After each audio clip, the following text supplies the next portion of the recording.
সুপ্রিয় দর্শক, আপনারা দেখছেন এসপিএন বাংলা টিভি। দেখুন ও সাবস্ক্রাইব করুন এসপিএন বাংলা টিভি, দেশ ও মানুষের কথা বলে। তাদের প্রতি শ্রদ্ধা নিবেদন করে আমি কথাটা শুরু করছি। কাজী নজরুল ইসলামের মানে তার বিশ্বাস, আশা এবং বিশ্বাস কবিতার মধ্যে বলেছেন এরকম একটা কথা,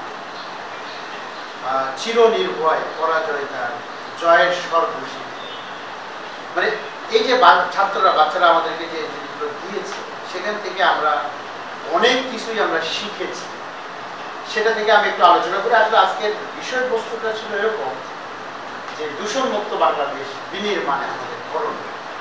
এখন দূষণ মুক্ত যদি আমরা করতে চাই, আমার একজন পরম শ্রদ্ধেয় শিক্ষক বলেছেন, একজন এখানে যারা বলছিলেন যে আসলে দূষণটা আসলে আমরা তাকে বলি, যদি দূষণকে আমরা বলতে যাই তাহলে দূষণ কিন্তু অনেক রকমের।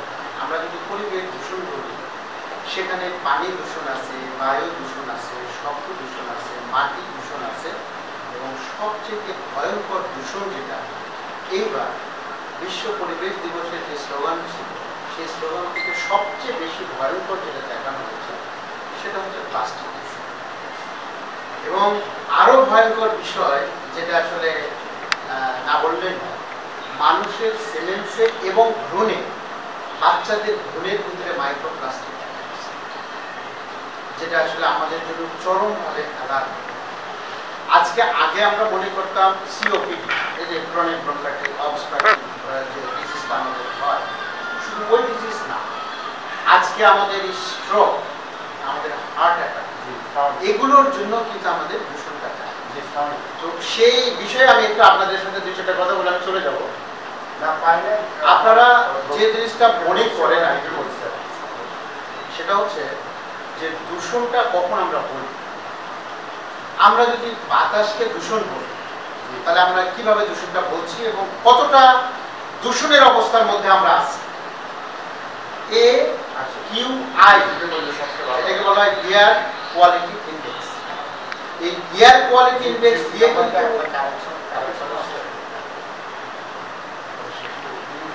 চলে যায়, সেটা হচ্ছে যে এয়ার কোয়ালিটি ইন্ডেক্স WHO মানে ওয়ার্ল্ড হেলথ অর্গানাইজেশন যেটা আমাদের বেঁধে দিয়েছে যে এই লেভেলে একটা দেশের যদি এয়ার কোয়ালিটি ইন্ডেক্স থাকে, তাহলে আমরা সেই দেশটাকে একটা শোভন দেশ বলতে পারি।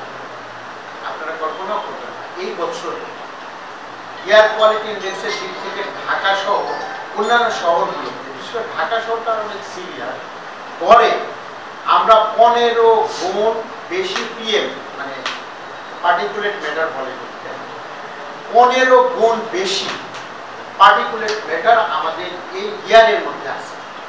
তার মানে আমরা বুঝতে পারছি যে আমরা কতটা ভয়ঙ্কর পরিস্থিতির মধ্যে দিনাজপুর করছি। এটা হচ্ছে ইয়ারের। আপনি যদি মনে করেন এই যে শব্দের কথা বলা হলো, শব্দটা তো হচ্ছে আমাদের ঢাকা সিটিতে যে অবস্থাটা, শব্দের যে মানে কি বলবো, যে এটা বলে সাউন্ডনেস, এই সাউন্ডনেসটাকে পরিমাপ করা হয় ডেসিবেল দিয়ে। আপনারা জানেন যে ঢাকা সিটির সাউন্ডের ডেসিবেল কত? আমাদের বলা হয়েছে যে চিকিৎসা বিজ্ঞানে বলা হয়েছে যে যদি 50 থেকে 65 পর্যন্ত ডেসিবেল যদি ওঠে, তাহলে কিন্তু আমাদের এই যে অডিটরি যে গ্ল্যান্ডটা আছে, অডিটরি গ্ল্যান্ডগুলো কাজ করে। অডিটরি মানে আমরা যে অর্গান দিয়ে শুনি, সেগুলো কিন্তু কাজ করে যদি এটা 50 থেকে 65 পর্যন্ত ডেসিবেলে যায়। বাট আনফরচুনেটলি ঢাকা সিটিতে শুরু হয় 150 ডেসিবেল। তাহলে আপনারা বলেন এই যে যেনারা আর কি ইএনটি নাকাম বলা, একটা দিন আপনারা বসেন তাদের কাছে, এই যে আমরা মোবাইলটা কি শুরু করছেন আপনি, আমরা যে মোবাইলটা নিয়ে যে আমরা কাজ করি, আসলে ঘটনা করছে কি, আমাদের তো ধরেন একাডেমিক ডিসকাশন করে আমাদের অভ্যাস, আপনারা কিছু মনে করেন না, আমি একটু একাডেমিক কথাবার্তা বলছি, কারণ এখানে আজকে বিষয়বস্তু কিন্তু একাডেমিক, সেই জন্য আমি বলছি। তো আপনারা জানেন যে এই মোবাইলটা কিন্তু আমাদের 1 মিনিটের বেশি কানে রাখাটা কিন্তু উচিত না, কিন্তু আমরা ঘন্টার পর ঘন্টা এটা শুনেই যাচ্ছি। এই মোবাইলটা কিন্তু 1 ঘন্টা বেশি আমাদের সামনে রাখা উচিত না। কিন্তু আমরা ঘন্টার পর ঘন্টা, দিনের পর দিন আমরা সামনে রেখে যাচ্ছি। আমরা চোখের কতটুকু ক্ষতি করছি, চোখের সাথে ডিরেক্ট আমাদের নার্ভাস সিস্টেমটা রয়েছে ব্রেনে, তার কতটুকু ক্ষতি করছি, আমাদের কানের সাথে যে নার্ভাস সিস্টেমটা রয়েছে তার কতটুকু ক্ষতি করছি, আমরা কিন্তু এটা বুঝতে পারছি না। আমাদের বডির পলিউশন থেকে স্টার্ট করেছি, তারপরে আমাদের পরিবেশে যাচ্ছে। আমি একটু আসি যে পরিবেশের শুধুমাত্র বাতাসকে যদি আমরা ধরি, তাহলে এই যে আমাদের যে আগে যে পরিবেশ মন্ত্রী ছিলেন, উনি এই ক্ষমতা ছাড়ার আগে উনি বলে দিয়েছেন, ওনার বক্তব্য থেকে আমি কোট করছি, উনি বলেছেন যে বাংলাদেশে ৮,০০০ আপনার হচ্ছে যে এই ইট ভাটা রয়েছে, যার 60% কোনো কাগজপত্র, এবং বাংলাদেশে হয়তো আপনারা একটা জিনিস জানেন যে এই দূষণগুলোকে মুক্ত করার জন্য আমাদের কিন্তু একটা অধিদপ্তর আছে, এবং সে পরিবেশ অধিদপ্তর তাদেরকে ছাড়পত্র দেয় যে এটাকে আপনি করবেন বা এটা করতে পারবেন না। আমাদের দেশে এই দূষণটা মুক্ত করার জন্য যে রুলসটা, সেটার নাম হচ্ছে command and control. Command and control, command and control জিনিসটা কি? একটা অর্গানাইজেশনকে আমি ছাড়পত্র দিলাম যে আপনি পরিবেশের এই পর্যন্ত যদি আপনার ক্ষতি হয়, তাহলে আপনার ছাড়পত্র আমি ক্যান্সেল করব, আর কি করব, আপনাকে জরিমানা। এর উপরে আর কোনো, এখানে আর কোনো কিছু নেই। তাহলে আপনি বলেন, যিনি মন্ত্রী মহোদয় যেখানে বলে গেছেন 60% অর্গানাইজেড ইট ভাটা রয়েছে যেখানে, সেখানে কোনো ধরনের কোনো ছাড়পত্র নেই, তার ছাড়পত্র ছাড়াই কাজ করছে। তাহলে আমরা কতটা বেশি ভয়ঙ্কর পরিস্থিতির দিকে দিন দিন যাচ্ছি। আমরা যদি একটু মানে আমরা যদি একটু স্ট্যাটিস্টিক্যাল কথাবার্তা বলি, যদি আমাদের স্ট্যাটিস্টিক্স ঠিক থাকে, আমাদের সামনে থাকে, তাহলে কিন্তু পলিসি মেকাররা পলিসি মেক করতে সুবিধা হয়। মানে আমি যতগুলো সেমিনার, সিম্পোজিয়াম, ওয়ার্কশপে যাই, সেখানে যে কথাগুলো বলি তারা কোট করে। আজকে সুমন ভাইকে বলছিলাম যে আমি সাংবাদিক থাকলে ভালো হবে, মানে এই কোটগুলো যদি আমরা এখানেই কথা বলে এই 4 দেয়ালের মধ্যে শিখতাম, এই কথাগুলো চলে যেতে হবে পলিসি মেকাররা করবে, পলিসি মেকারদের কাছে। কারণ যে কোনো ধরনের একটা রিসার্চ ফাইন্ডিংস যখন আমরা কথা বলি, সেই রিসার্চ ফাইন্ডিংসটা করাই হয় টু মেক দ্য পলিসি। কারণ পলিসি মেক করে ওইখানে যে প্রবলেমগুলো আছে, ওই প্রবলেমগুলোকে ফাইন্ড আউট করে ওটাকে এলিমিনেট করতে হবে, তাহলে আমাদের ওই রিসার্চটা সঠিক হবে। এখন আমি আপনাদেরকে বলি একটা জিনিস, সেটা হচ্ছে যে আমরা যদি এই যে কমান্ড অ্যান্ড কন্ট্রোল এই প্রসেসে যদি না যেয়ে যদি আমরা বাজার অর্থনীতির সাথে প্রণোদনাটা ঘোষণা করতে পারি, তাহলে আমাদের কেমন হয় আপনারা জানেন। যেমন আপনারা জানেন যে এই যে প্লাস্টিকের যে প্রবলেমগুলো, এই প্লাস্টিকের প্রবলেম থেকে আমি কয়েকদিন আগে, ওই যে আগে উত্তরের মেয়র ছিল আতিক সাহেব, ওনারা একটা মানে কি উদ্বোধন করেছিল হচ্ছে আপনার ইয়াতে, যে কি বলা হয় যে মিরপুরে, সেখানে ওই মসকুইটো কন্ট্রোলের জন্য একটা প্রোগ্রাম উদ্বোধন করেছিল, ওখানে আমি ছিলাম। সেখানে উনি চেষ্টা করতেছিল যে ওই যে প্লাস্টিক বোতল, তারপরে হচ্ছে পলিথিন, এগুলোকে কালেক্ট করার জন্য। আমি ওনাকে বলেছিলাম, ওনার ইয়েতে উত্তর সিটি কর্পোরেশনে আমি বলছিলাম যে মেয়র মহোদয়, আপনি এইভাবে কালেক্ট করলে কিন্তু কালেকশনটা হবে না। কেন হবে না? কারণ আমি কালেক্ট করে নিয়ে আসলাম, আমাকে কিন্তু টাকা দিয়ে কিনে নিচ্ছিলাম আমার ওখানে, যে আপনার একটা বোতলের দাম ছিল 2 টাকা, আপনার ওই যে ওয়ান টাইম যে চায় খেয়ে মুখের দাম 1 টাকা ছিল, ওই যে নারকেলের মালাই ছিল ওর দাম ছিল আলাদা, এরকম করে। তো টোকাইরা করে কি, এইগুলোকে নিয়ে আসে, নিয়ে এসে ওনার কাছে বিক্রি করে। বিক্রি করার পরে উনি কি করবেন, এটাকে ডাম্পিং করবেন না অন্য কোনো জায়গায় রিসাইক্লিং করবেন। আমি ওনাকে এটা স্ট্রিক্ট বলেছিলাম, হয় আপনি এটাকে রিসাইকেল করেন অথবা এইটা বন্ধ করেন, করে আপনাকে অন্য একটা প্রসেসে যেতে হবে। প্রসেসটাকে আমি ওনাকে শিখিয়ে দিয়েছি। আপনি যদি প্লাস্টিক কালেক্ট করতে চান, তাহলে অন্যান্য দেশে এটা যেটা সাকসেসফুলি যেটা ইমপ্লিমেন্ট করেছে, আপনি ওইদিকে যান। সেটা হচ্ছে যে আপনার বাজার অর্থনীতির প্রণোদনা একটা মানে এই রুলস আছে, সেটা যদি আমরা অ্যাপ্লাই করতে পারি। সেটা কেমন, যে ভদ্রলোক প্লাস্টিকটা তৈরি করছে, ভালো করে একটু বুঝে দিলেন, যে ভদ্রলোক প্লাস্টিক তৈরি করছে, উনি যদি ওই প্লাস্টিক বোতলের একটা দাম আপনার হোলসেলারের কাছ থেকে রেখে দিন এবং বলল যে আপনি আমার কাছ থেকে এই বোতলগুলো নিয়ে গেলেন, আপনি হোলসেল করবেন, এই বোতলগুলো যখন আপনি আবার আমাকে জমা দিবেন, তখন এই অ্যামাউন্টের টাকা আপনাকে আমি ফেরত দেব, আপনার টাকাটা আমি রেখে দিলাম আমার কাছে। হোলসেলার যখন নিল, হোলসেলার যখন এটাকে রিটেলারের কাছে বিক্রি করবে, হোলসেলার বলে দিবে যে ভাই আপনার বোতলের দামটা আমি রেখে দিলাম, আপনি যখন এটা কাস্টমারের কাছে বিক্রি করবেন, কাস্টমারের কাছ থেকে টাকাটা আপনি রাখবেন, রেখে কাস্টমারকে বলবেন যে আপনি যদি 50টা বোতল দিতে পারেন তাহলে এই 50টা বোতলের দাম 5 টাকা 5 টাকা করে ধরে যা টাকা আসবে আপনাকে ফেরত দেবে। তাহলে যে ভদ্রলোকটা এই বোতলে করে পানি নিয়ে যাচ্ছে বা বোতলে করে পানিও নিয়ে যাচ্ছে, ওই কিন্তু নিজের গরজে সে আবার দোকানদারের কাছে ফেরত দেবে। দোকানদার কিন্তু ওটাকে আবার নিয়ে যায় ওই প্রোডাকশনে দিয়ে দেবে।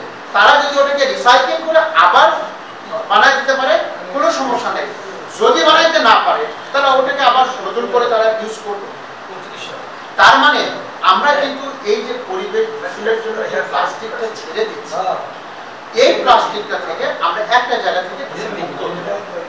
আপনারা জানেন হয়তো এই প্লাস্টিক আবিষ্কার হয়েছিল কিন্তু 1960 সালে।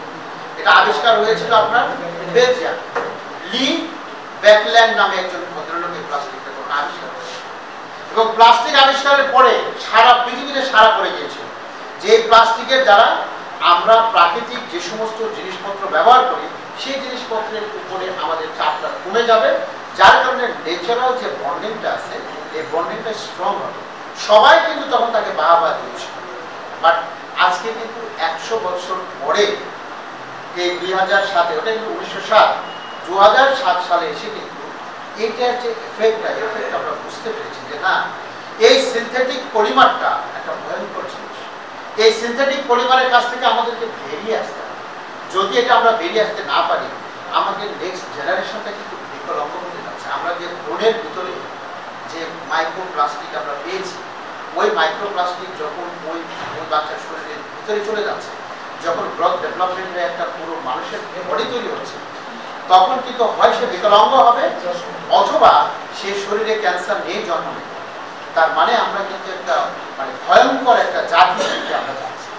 তাহলে আমি যে জিনিসটা আপনাদেরকে বলতে চাচ্ছি যে আমরা যখন পলিসি মেক করব, পলিসি মেকিং এর সময় যারা এই জায়গাগুলোকে রিসার্চ করছে, ওই রিসার্চ ফান্ডিংস এর উপরে বেস করে যেন আমরা আন্দাজে কোনো ধরনের পলিসি মেক আমরা করতে পারবো না, এটা আমাদের জন্য হার্মফুল হবে, জাতির জন্য আমি বিশেষ করে দেবো। আচ্ছা, তো এই তো আমাদের যেহেতু আমার আসলে অনেক সময় একাডেমিক আলোচনা করার প্রশ্ন অনেক সময় বলতে চাই, কিন্তু যেহেতু আপনাদের সময় শেষ, আমি আমার বক্তব্য সংক্ষিপ্ত করছি। কিন্তু তার আগেও আমি আরেকটা জিনিস আপনাদেরকে বলে দিই, আমাদের দূষণ যদি মন থেকে যদি আমরা দূর করতে না পারি, আমি আগের একটা বক্তব্যে বলেছিলাম যে মনের দূষণটা আমাদের কোন পর্যায়ে গেছে দেখেন, একটা বাচ্চার পায়ুপথ দিয়ে বাতাস ঢুকিয়ে বাচ্চাটাকে মেরে ফেলা হচ্ছে। দূষণটা আমাদের মনের দিক থেকে কোথায় গিয়েছে আপনারা একটু ভেবে দেখেন। আমাদের এই মনের দূষণটাকে মুক্ত করাটা দরকার। আমাদের অনেক সময় দেখেছি এই 5 তারিখের পরে আজকে 1 মাস হয়েছে, আমরা দেখছি অনেকে কোনো মামলা নাই, কিচ্ছু নেই, কিন্তু ওনার নিজের ধারণায় উনি ধরা দিচ্ছে। এই যে আমরা বিচারপতি মানিকের ঘটনাটা আমরা দেখলাম, সবাই অবজার্ভ করলাম। তার মানে আমাদের অপরাধটা কোন জায়গায় গিয়ে থেকেছে। আরেকটা জিনিস একটু বলে দেয়, আজকে আমাদের ধরিত্রীটাকে সুন্দর করা আমাদের নিজেদের দায়িত্ব। আমরা যেটাকে জেড জেনারেশন বলছেন, সেই জেড জেনারেশন থেকে আমাদের আস্থা ছিল না, বাট আমাদের কিন্তু এখন আস্থাটা জন্ম হয়েছে। এখন আমাদের কত অংশ একটা শহরের জন্য বনায়ন থাকতে হবে, আর কত অংশ বনায়ন থাকলে আমরা সুন্দরভাবে নিঃশ্বাস নিতে পারবো, সেই বনায়নটা কিন্তু আমাদের তো যাই হোক, সব দিক থেকে যেন আমি সবগুলো দূষণের কথা বলতে পারলাম না, যেমন পানি দূষণ আছে। ও আরেকটা ছোট্ট জিনিস আপনাদেরকে একটু বলে দিয়ে আমি চলে যাই, সেটা হচ্ছে আজকে পানি দূষণের ভয়ঙ্কর একটা জিনিস আপনাদের বলে দিয়ে, আমাদের যত ইনসেক্টিসাইড, হার্বিসাইড, পেস্টিসাইড, অ্যাডাল্টিসাইড, অ্যাগারিসাইড, যত রকমের সাইড আছে কিলার আছে, সবগুলো সাইড যে আমরা ইউজ করছি এবং এটা ওয়াশ আউট হয়ে যে ওয়াটার চ্যানেলগুলোতে যাচ্ছে, সেই ওয়াটার চ্যানেলের মধ্যে যে সমস্ত ওয়াটার লিভিং অর্গানিজমস আছে, মাছ আছে বা অন্য জিনিস আছে, তাদের বডিতে এটা যদি যায়, এটা বায়ো অ্যাকোমোডেশন হয়। বায়ো অ্যাকোমোডেশন তাদের শরীরের মধ্যে প্রচুর পরিমাণে এটা মানে যদি সামান্য পরিমাণে জমা হয় এটা অনেক গুণ বেড়ে যায়, যেটাকে আমরা যে পার্টস পার মিলিয়ন বলে থাকি, অনেক গুণ বেড়ে যায়। ওটা যখন আমাদের বডিতে আসে তখন কিন্তু আমাদের ওই বডিতেও কিন্তু ওটা ওই একইভাবে বাড়তে থাকে। তো এইটাই যদি আমরা কন্টিনিউ করি, আপনি দেখেন আগের দিনে অনেকগুলো গ্রাম ঘুরে একটা ডায়াবেটিসের রোগী পাওয়া যেত না, এখন কিন্তু প্রতি ঘরে ঘরে ডায়াবেটিস। অনেক জেলার মধ্যে কোনো ক্যান্সার পেশেন্ট পাওয়া যেত না, এখন কিন্তু মোরাললেস একটা মহল্লার মধ্যে অনেক ক্যান্সার পেশেন্ট পাওয়া যাচ্ছে। এটার মূলে কিন্তু রয়েছে আমাদের দূষণ। তার মানে আজকে যদি আমি হসপিটালে যাই, আজকে যদি আমি ফ্যামিলি মেম্বার্সের দিকে তাকাই, প্রত্যেকটা জায়গায় কিন্তু এই দূষণের মানে কি বলবো যে ভয়ঙ্কর রূপ আমাদেরকে মানে ভোগ করতে হচ্ছে। আমরা তো উপভোগ করছি না, এটাকে আমরা ভোগ করছি। তো এই জায়গাটা থেকে যেন আমরা বেরিয়ে আসতে পারি, এই যে জাহিদুল ইসলাম সুমন ও কিন্তু এই জায়গাটাতে অনেক কিন্তু ভালো একটা মানে বিষয়বস্তু উনি নির্ধারণ করেছেন, খুবই ভালো জিনিস। কিন্তু এই জায়গাটা যদি আরেকটু ভালো প্ল্যাটফর্মে হতো, যে প্ল্যাটফর্মগুলোতে ধরেন কথাগুলো আমরা যাদেরকে উদ্দেশ্য করে বলছি তাদের কাজ পর্যন্ত যদি যেত, তাহলে আমরা মনে করতাম যে না, আমাদের এটা একটা সফলতার মুখ দেখেছে। আমি অনুরোধ করবো, আপনারা যারা এখানে আছেন গুণী ব্যক্তিরা, আমি আপনাদের কাছে বিনীত অনুরোধ করবো, সুমন ছেলেরা কিন্তু প্রচুর পরিশ্রম করে এবং সে কিন্তু এখান থেকে মানে উনি চেষ্টা করছে যে জাতিকে একটা কিছু দেওয়ার জন্য। আপনাদের কাছে আমার বিনীত অনুরোধ, আমরা সবাই মিলে যদি তাকে একটু সাহায্য করি, একটু সাপোর্ট করি, তাহলে কিন্তু এই জায়গাটা আরো বড় পরিসরে যাবে এবং বড় পরিসর থেকে ওই জায়গাটাতে যাবে যেটা আমরা আশা করছি। আজকে সরকারি হিসাবে দেখা গেছে যে 50,000 কারখানা রয়েছে এবং তার মধ্যে বেশিরভাগ কারখানা হচ্ছে অনুন্নত এবং সেখানে কোনো ধরনের কোনো আপনার প্রিকশনারি মেজার নাই, আন্দাজে সবকিছু প্রোডাকশনে চলে যাচ্ছে। পরিবেশের সার্টিফিকেট টাকা দিলে কিনতে পাওয়া যায়। তো এই দুর্ভাগ্যগুলো আমাদের আসলে, তো আমরা অনেক সময় অনেক কথা বলতে পারি নাই, এখন হয়তো কিছু কথা বলতে পারছি, তখন হয়তো বলতে পারি নাই। তো এই বলাটা যেন আমাদের অব্যাহত থাকে এবং সে অব্যাহত রেখেই আমাদের এখানে যে বিষয়বস্তুটা দেওয়া আছে এটার যেন সার্থকতা আমাদের ভিতরে আসে। সবাইকে অসংখ্য ধন্যবাদ।